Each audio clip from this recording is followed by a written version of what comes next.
New Thought Media Network. We are a global broadcast network of positive music, media, and entertainment, inspiring humanity's evolution along the journey of enlightenment and creating a world of love, peace, empowerment, and prosperity for all. New Thought Media Network. Positively inspiring.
Hey everybody, Tracy Brown here. So glad you have joined me for today's episode of The Inclusive Church, where we come together and remind ourselves that it is a part of our responsibility as well as a strong intention to build spiritual communities where oneness does not equate or require sameness.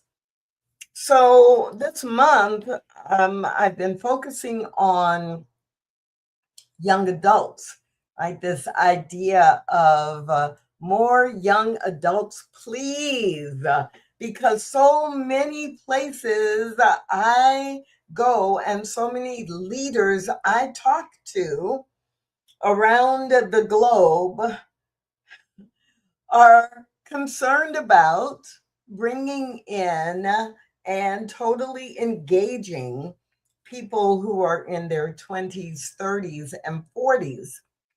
And so we get an opportunity to focus on that this month. What are some things to think about? What are some things to remember? And what are some things to try? Now, if you are so inclined, I invite you to follow Anita's lead and say hello. And if you want to tell us where you're dialing in from or viewing from, that's great too. But even if you don't want to do either of those things, as we go through the next 25, 30 minutes, if you have examples that you want to share, or if you have questions you want to ask, please feel free to drop them into the comment section or the chat section, depending on which platform you are viewing from. So let's dive in. Today, the working title is Attendance or Belonging, or how do we move from simply having young adults attend an event or a Sunday service to actually experiencing or feeling like they are experiencing belonging? In other words, what are some things we need to keep in mind if we want to build communities where young adults actually want to join, want to be involved, want to be engaged, and want to call your church their home. So many churches actually focus a lot on attracting visitors, attracting new people of different age groups, different ethnicities, different identity groups, and don't invest enough energy in really helping people form genuine relationships. And with young adults, I'm to a certain degree with all age groups, but in this case, because we're focusing on people in their 20s, 30s, and 40s, the younger the group is, the more important relationships are. Relationships are important to all of us, but if we are talking about bringing in and growing our communities of younger adults, then this genuine relationship needs to occur. With people who are in their 20s, we have to be really careful that we don't, if the majority of people in the congregation skew older, especially 60s, 70s, 80s, then we have to be really careful that the relationships that we are forming are not simply or not only a 20-year-old relating to their grandparents. Okay, just think about that, right? And so the relationship has to have some shared power, some shared value.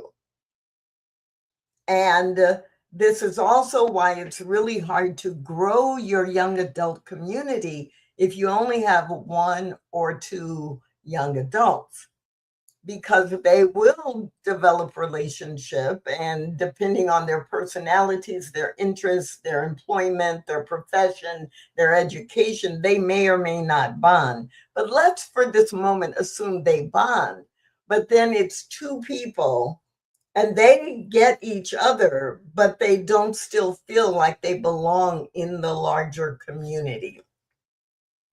So you want to invest in forming genuine relationships, because people in every age group have insights to share. People in every age group have questions to ask.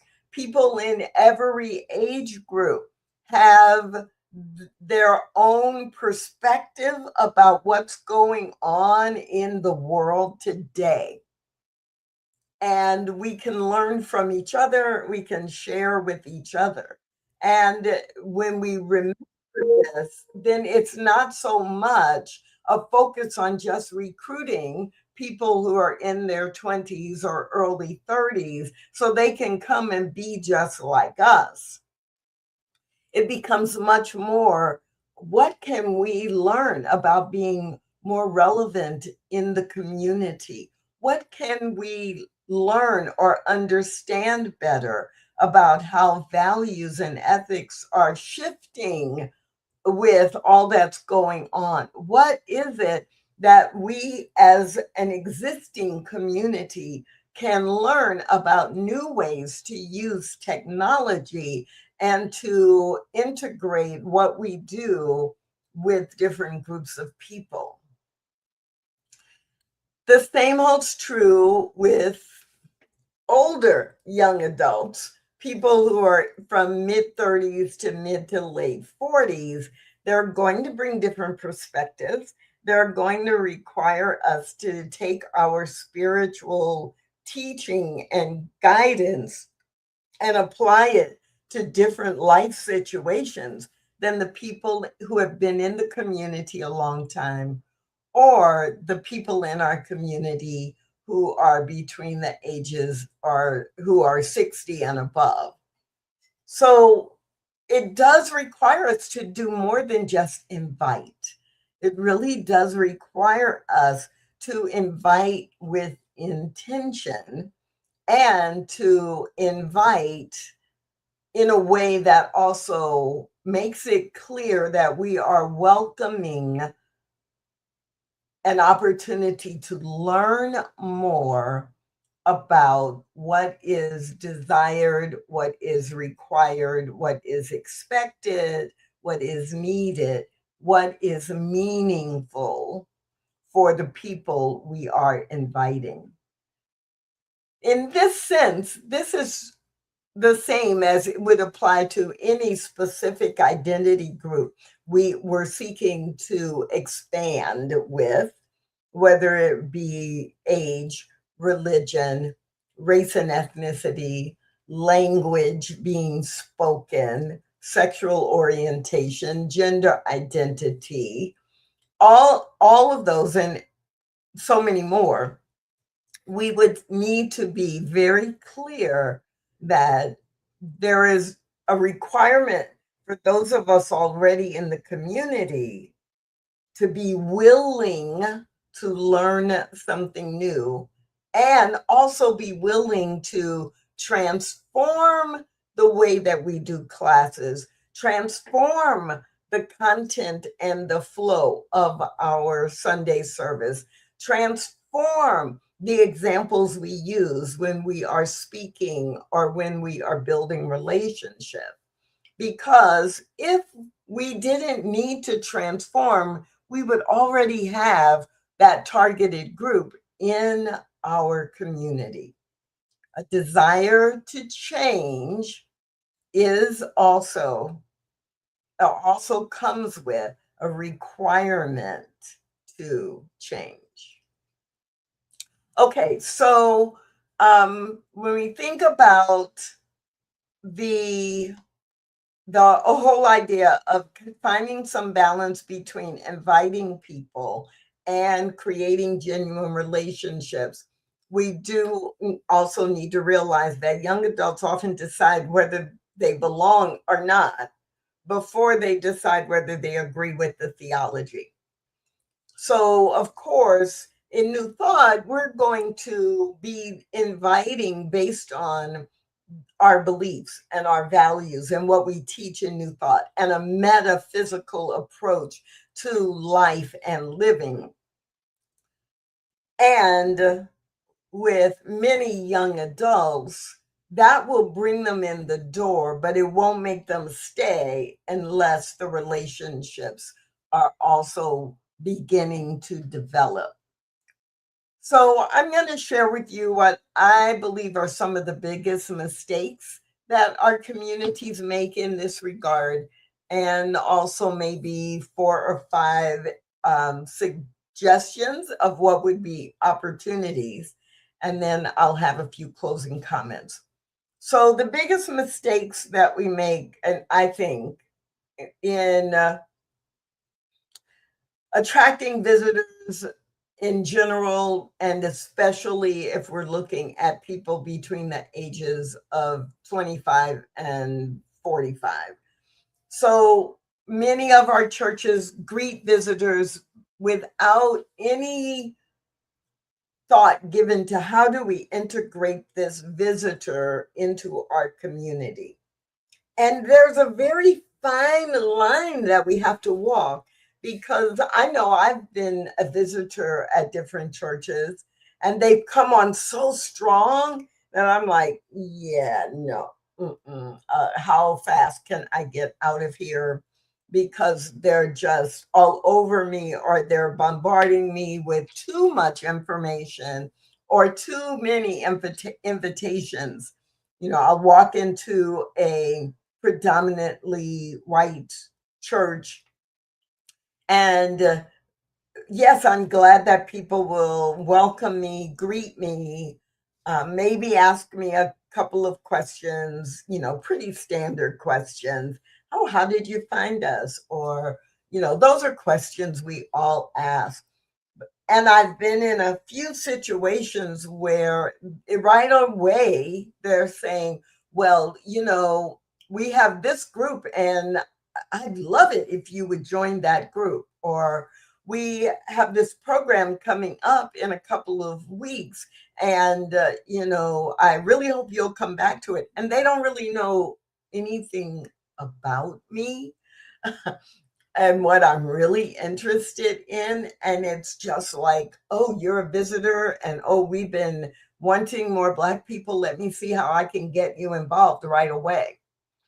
So it's a very fine line, right? You do want to provide opportunities for people to plug in and for your young adults to see that there are opportunities, but you don't want to bombard them because they haven't made a commitment yet. So it's a big mistake when we greet visitors without doing anything to integrate them, but it's also a big no-no if we greet visitors and we overwhelm them with information without engaging in some kind of conversation, or that in our form that people fill out so they can get on the mailing list, that maybe there's some options there, 6 or 7 or 8 things that happen regularly, so they know and they could check for more information about the weekly meditation group, or they could check if they want more information about the young adult program that you have, or they could check that they are really interested in community service or community outreach. So you know what information to begin to plug them into. Big mistake number 2, assuming everyone wants Sunday morning to be the central focus for their church or spiritual community. The younger the young adult is, the least likely they are going to want to design their engagement with your church around Sunday morning service.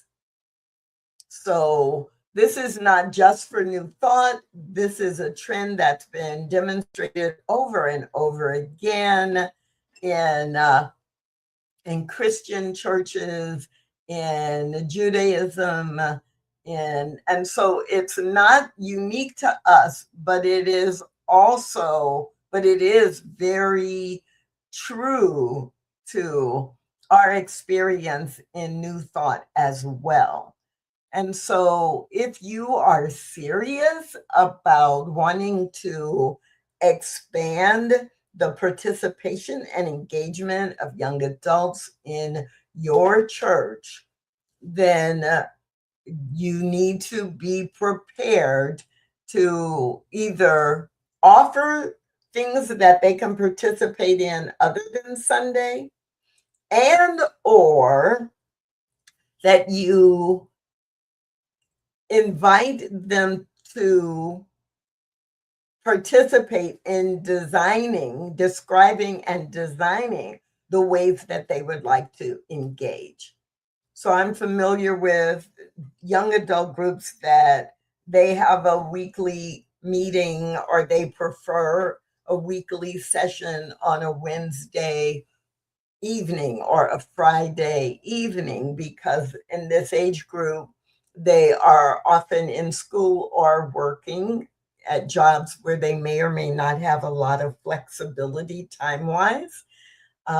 You want to have topics that are of interest, which means you have to talk to some young adults about what topics are interesting to them.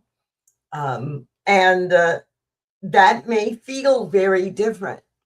But if you're serious, you want to create a space that is the kind of space that they want to be in. A little non-traditional goes a long way with your 20 and 30-year-olds especially. Number 3, a big, big, big mistake, and I've observed it so many times, and every time it makes me sad. Talking at young adults instead of listening to them or talking with them.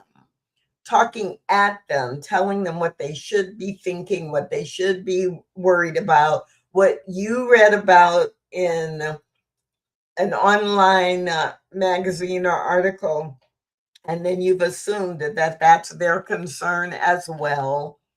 So it needs to be where I'm listening to my young adults, the young adults in my community, and really asking questions. What is it that you need? How do you think spiritual principles could help you navigate? What is it that's challenging in your life right now that you believe or that you would appreciate understanding more about spiritual practice and how it applies? And big mistake number 4, creating programs without asking younger people to help design them. So I kind of wrap that in with number 2, assuming everyone wants a Sunday morning. No, you got to talk to people to find out what they really want to do instead. And so that's the number 4. And maybe you don't have many young adults in your community. So how do you get input from younger people to help design them? So you do some internet-based research if you can. You talk to the young adults you know who may not even be in your spiritual community. I'm smiling because I was working on a project with a specific church, and it was related to younger adults. In this case, they were targeting people who were in their 30s, and they didn't have anyone in their community. So I asked everybody who was in the leadership of this church that we're in the next week, anyone they came into contact with at work, in the grocery store, if they were willing to walk up to a stranger, or to the cashier, to anyone who they thought might be in anywhere from late 20s to early 40s, and not ask them their age, but to actually say, my church is really interested in carving out a space that's meaningful to young adults. And if you were going to design a program or create a program, what would you include in it? And then I actually did the same thing, and I gave myself an assignment that I would talk to 20 people in the next week, strangers. And the thing that was interesting is this: I didn't need to know what religion or what spiritual belief system the person I was talking to were a part of. I didn't need to know if they identified themselves as spiritual but not religious. I didn't need to know if they attended a Pentecostal Christian traditional church, because all I wanted to hear were the kinds of things that would attract them to join or to be a part of or to even just attend a spiritual community. And there was a pattern that actually mirrored what some of the research had said. Over and over again, many people said to me and to the other leaders in this particular church, we heard over and over again that they didn't want to go sit in a stuffy church service with music and someone preaching at them. Over and over again, we heard examples of spiritual practice, meditation especially, but also We heard people saying that for them, running was their spiritual practice because it got them quiet and grounded, and, or being in nature, taking a hike and being in nature, that came up a lot. Many people shared that, many of the young people shared that they did not consider themselves religious, but they were very spiritual. And when asked, so what kind of, is that just individual practice, or what kind of group would help you deepen your spiritual understanding? And they would say, oh, I would love to have a group of 10 or 12 people that we met on a regular basis and we talked about the spirituality and how we use our spirituality in our lives. So we got the same suggestions no matter what religion or not religion people identified. And that allowed that church to begin to create 2 or 3 things that a year and a half to 2 years later resulted in them having a really solid group of a couple dozen people who were in their 30s, in late 20s into late 30s, that were meeting on a regular basis and receiving guidance from the minister and from other leaders, but they were not being stuck in the only way they could participate was coming on Sunday morning. Some of you have heard me share before at my spiritual home community in Dallas that we had we have a young adult group now, but a few years ago, we had a young adult group, and they decided they wanted to meet on Saturdays for brunch, right? That they had jobs all during the week, and on Friday night, they either wanted to rest or they wanted to go out and party with their friends. And but Saturday brunch would be a great time to meet. And they had brunch and mimosas. Brunch and mimosas once a month, twice a month. I'm not remembering now whether they met more frequently. I think they met more frequently than once a month. But it was brunch and mimosas, and they took turns, like who would bring the food for lunch, for brunch, but always mimosas. So champagne and orange juice, and obviously, if you didn't drink alcohol, you could have orange juice. And sometimes they would bring other things as well.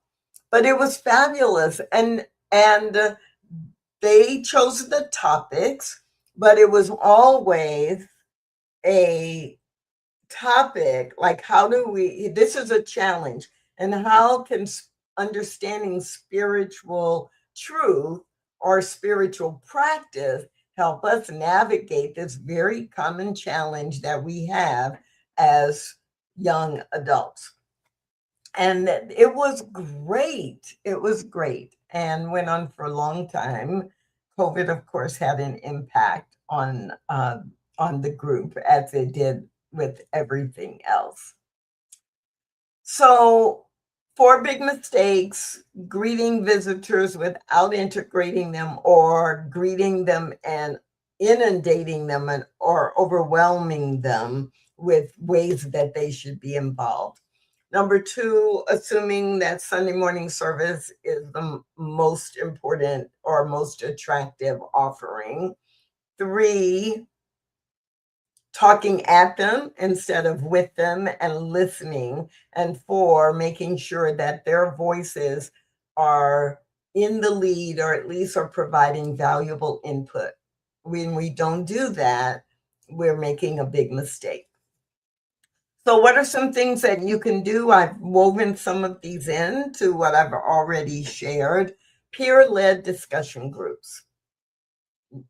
Maybe number 1 of the 5 I'm going to share with you.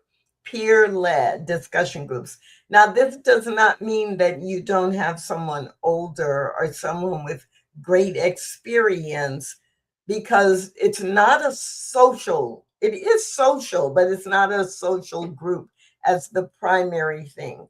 It is social, and you are encouraging the building of relationships, but you do need a minister or a practitioner or a licensed unity teacher, someone who is actually going to make sure that there's some spiritually based, metaphysically sound education and application. But that does not mean that that is the person or those are the people who are running the group or deciding all the topics. So peer-led discussion groups, service projects. Research shows over and over again that people who are in their 20s now and into their mid-30s are very much driven by wanting to give back, wanting to be in service, and wanting to do that with a group of people. So when you can combine, or when you can integrate a commitment to spiritually guided living with a commitment to serve in the community, then you have a win-win. Number 3, intergenerational mentoring. Now, this is different from just having older people define what younger people need to know. And the mentoring needs to be both ways. That there's wisdom, there are insights, there are perceptions, there are applications of spiritual principle where the young can learn from the older and the older can learn from the younger. Number 4, having spiritual practice circles. So there are a lot of young adults who want to enhance their life with spiritual practice. So they want to go deeper than they have before, or than they have been able to do on their own. And so if you have a group that, or if you host a group that comes together to meditate every Thursday evening at 6:30 p.m., you are likely to attract a number of young adults. If you have a drum circle and you're integrating spiritual concepts in, plus drumming in itself is a great spiritual practice, depending on how you guide it and lead it, then have a hosted drum circle on the third Sunday afternoon of every month. And obviously reach out to and market to different audiences. Okay, peer-led discussion groups, service projects, spiritual practice circles or groups, intergenerational mentoring, and social gatherings that are not fundraising events. So I know of a church that they do a social gathering for members of their community, and they vary it. They do it at like once a month, and they go to different places and they do different things. So it might be a hike one week, and whoever leads the hike, they go on to a nature trail. And yes, how you plan it might be a little different than you would if it was just your personal friends or people you work with. But right, if you started with some spiritual practice, a reflection, a devotional, or you give people something to contemplate while they're hiking, and then at the end you gather and you have some discussion, or maybe you go to lunch together. I don't think I would necessarily, well, depend on how strenuous the hike is. I guess that's the key. Bowling. I was talking to someone just in the last week, and they said they have a group that from their church that meets and goes bowling. And they chose bowling because they wanted it to be a physical activity, but they didn't want it to be super demanding physically. And while they're at bowling, right, they can have food. People who drink alcohol can drink alcohol, and people who don't can have other things to drink.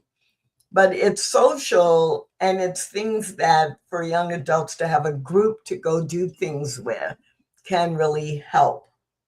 A monthly dinner works as well, a potluck event. A church that I'm very familiar with hosted a roller skating party for families. So they got a lot of people who were in their 40s who had school-age children, a lot of people in their 30s and 40s who had school-age children, but people who were in their 20s and people who were in their 60s and 70s could all participate. So there was some intergenerational thing happening as well. So you could have a group that plans a monthly social gathering just to build more relationship with people in your community. So I hope these are giving you some ideas of things that you might do in your community. Keep in mind that some of this feels like radical hospitality, like when you're bringing people in and they're visiting, how do you make them feel welcome without overwhelming them? All of it is grounded in having authentic conversations, not just based on the research, but really getting to know what the people who are coming to your community are looking for. All of this is based on what is it that creates or that invites people to be vulnerable and still feel that they are in a safe environment to be themselves. And with young adults, we really, really have to think about the small group experience and how to engage them in leadership in appropriate ways. So these are just some things for you to think about of how you can build a bridge between people simply visiting to attending, and then from attending to being a real part of the community where they begin to feel like this community is their home as well, their spiritual home as well. Even though this is the last Tuesday in July, because I was traveling last week, I am going to do one more session that is focused on more young adults, please. More young adults, please. And so next week, I'm going to talk about the fact that the young adults who are part of your community, they're not just the future of the church.